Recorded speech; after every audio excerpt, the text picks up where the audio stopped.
As we all know, Genshin Impact has a significant number of characters in the game currently, and will continue to do so, as I'm sure we can all understand. I mean, for instance, look at this. These are just characters I own.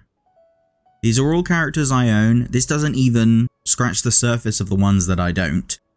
There's tons of characters to pick and choose from. And with so many characters to pick and choose from, you are going to come up with 1,000,001 team combinations as the game progresses, and is honestly one of my, if not my favorite part of the game, is getting a new character, seeing if I can fit them into a team, or getting a new character or a couple of characters, and then just making just a completely bizarre, entertaining, or really strong team.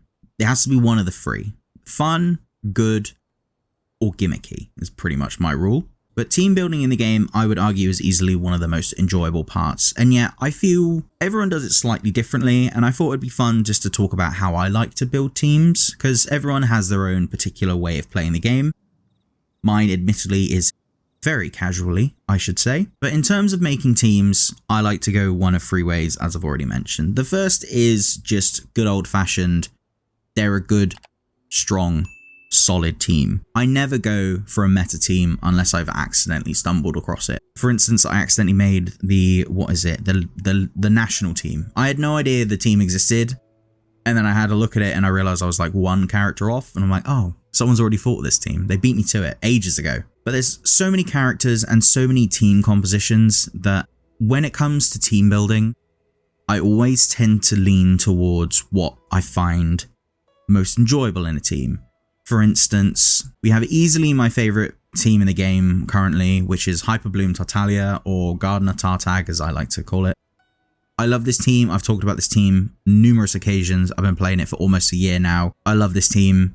I don't see myself ever changing it unless a new character comes out that replaces one of these four. Well, let's be honest, one of these three, because no one's ever replacing Tartaglia because he's the most perfect character in the game. But this team is both strong and fun. But however, we also have teams that are less strong and more gimmicky. Like for instance, my Hydro Traveler team.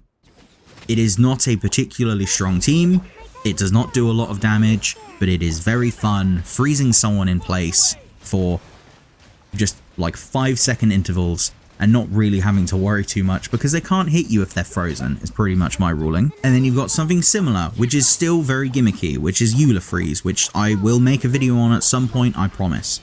Probably, where we all know that Eula's main damage comes in from her ult, but there's something really satisfying about Eula freezing people with Cryo Infusion from Chongyun, freezing them, knocking them out of the freeze, and then immediately freezing them again. It is very fun, it is very satisfying. The damage numbers, however, not the highest in the slightest, but that's what I'm trying to get at, is that sometimes team compositions, I like to design them in a way that if the team is physically fun to play, I am actively more engaged in the game. There are teams out there that I don't love playing.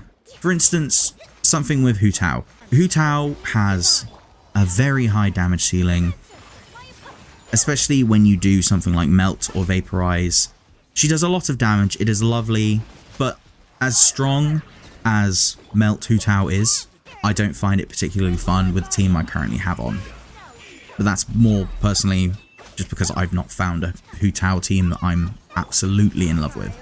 Then again, we have something awful like the Shield for Days team, which again is a video I may eventually get around to, where it's literally just a team of shielders and you never take damage. But every time I think about going back to farm all of the relevant artifacts to make this team even slightly not terrible, I dread it. So then I just don't. One day though, this video will come out, I promise you. Maybe, I hope.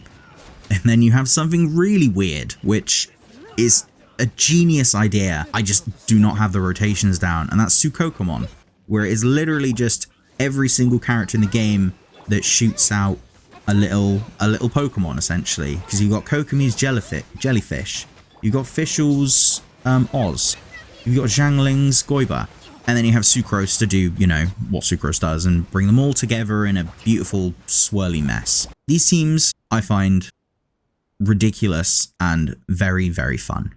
So in terms of making teams, I always go for something that I consider the most enjoyable or the most gimmicky. I tend to stray away from strong ones unless it's, you know, for a ward boss or I'm just trying to get through part of Spiral Abyss. Now, obviously, Spiral Abyss, you want something pretty much as meta as possible because Spiral Abyss is rough. As we all know, Spiral Abyss, as the game gets older, just becomes slightly more rough as time goes on. So I completely understand the need for meta when it comes to Spiral Abyss, but in general, do yourself a favor and build yourself a team that you just find enjoyable. Now that might be Sukokomon, it might be literally just having Yelan do her Q whenever it comes up and then left clicking and then everything dies. Admittedly, I'd build a team around it, don't get me wrong. It won't be the strongest, but if that's what you find fun, bloody do it, mate. See, for instance, there's one team that I really, really do not care for in Genshin, and that is nuke teams. Well, the ones where it requires a ton of setup. So you've got someone like Sucrose, Mona, Bennett, and then some kind of nuke enabler, like Hu Tao or Tartaglia. I see people do, you know, over 1 million damage, and I'm like, that's a crazy number. Good for you. I'm glad you've managed to get over 1 million.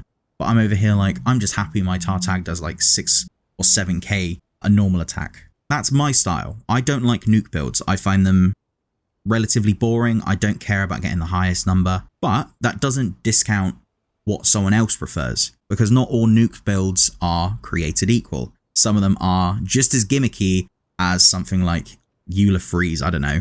In terms of building teams, I honestly like to just go with what's fun. So for instance, let's take Cyno for example. Currently, I'm working on a Hyper Bloom team for him because I've sort of gotten back into really liking Cyno. So for instance, I'm going to add Yelan because I hate to break this to you, and it's painfully obvious to everyone in the known universe that Yelan has a weird soft spot on my account. She goes in pretty much every team ever. Why?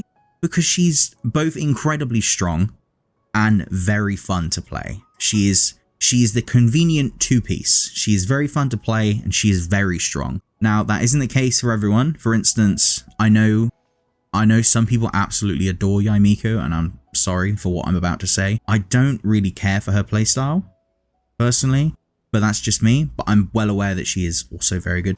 So yeah, let's say we've added Yelan. We've got Yelan in. Yelan, Cyno, they pair fairly nicely. And then we'll go, since we're doing Hyper Bloom, we've got a couple of options. We've got Dendro Traveler, although he's Hydro, so we'll ignore that. Not too fussed. Nihida, always a great option. But, you know, we want something slightly, maybe not as good in terms of Dendro. We'll do Baiju, because he can just Q and then we don't have to think about him. If we wanted to just have a really fun time, we could bung in Beidou. Beidou's fantastic. I'm pretty sure Beidou's ult would trigger with Cyno's basic attacks because they are considered basic attacks, but I could also be wrong. I need to test this at some point. But yeah, looking at the team, they're not particularly strong together. I don't think Beidou and Baiju and Cyno really need to pair together, to be honest, but it could be fun. It could also be terrible. That's kind of the whole point with team building. You just play until you find a team that you like or that you really enjoy. If you don't like it, let's try something else. Here we go. Now we've got something even weirder. We've got Kokomi, Taser, with Yunjin for a bit of bonus attack speed. Will it work? Good God, who knows? Or we could have something dumb and ridiculous like this, where you've got a weird Taser Beidou. You got Kokomi, you got Bennett, you got Yunjin, you got Beidou. You got Kokomi for constant water application. You've got Bennett for just increasing attack. You've got Yunjin for quicker attack speed. And you've got Beidou for that Taser. Is it a good team? Most likely, not even in the slightest. Would it be fun to play? Quite honestly, I think so. I think this would be some really dumb fun. Actually, let's give it a go.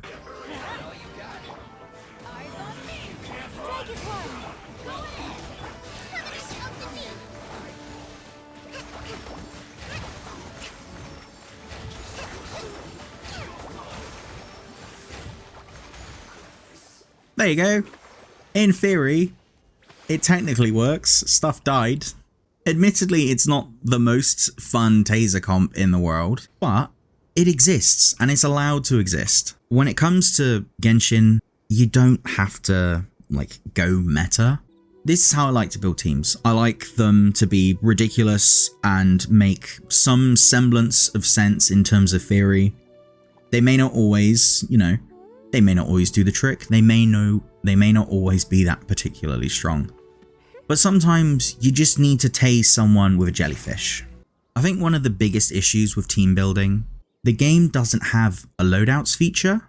And personally, I don't really know how they would do a loadouts feature very well in the game, because obviously only one person can have an artifact on at any one time, and it's kind of difficult to switch about, but I'm not the developer, that's not my problem to fix, unfortunately.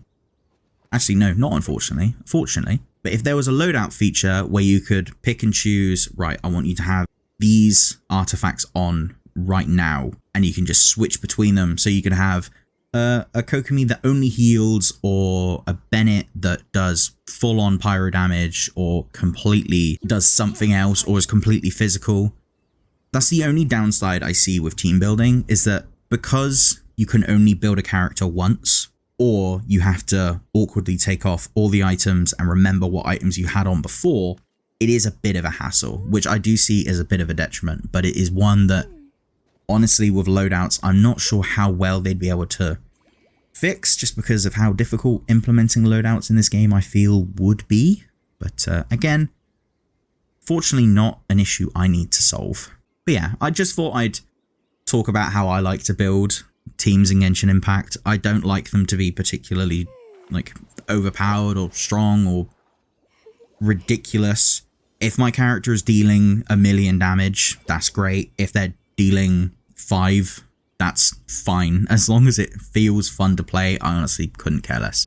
But let me know what you think in the comments down below. I'd love to know how other people build teams, and I would love to know if anyone has any weird teams that are somehow really fun, because I adore weird gimmicky teams in this game. They are my favorite part of the game, regardless of any other content that is out. But anyway, for that, I have said all I need to say. Thank you for those who stuck around to the end. Be sure to like, comment, subscribe, and all of that good stuff. And until next time, I've been James, the Mayor of Jamestown. Goodbye.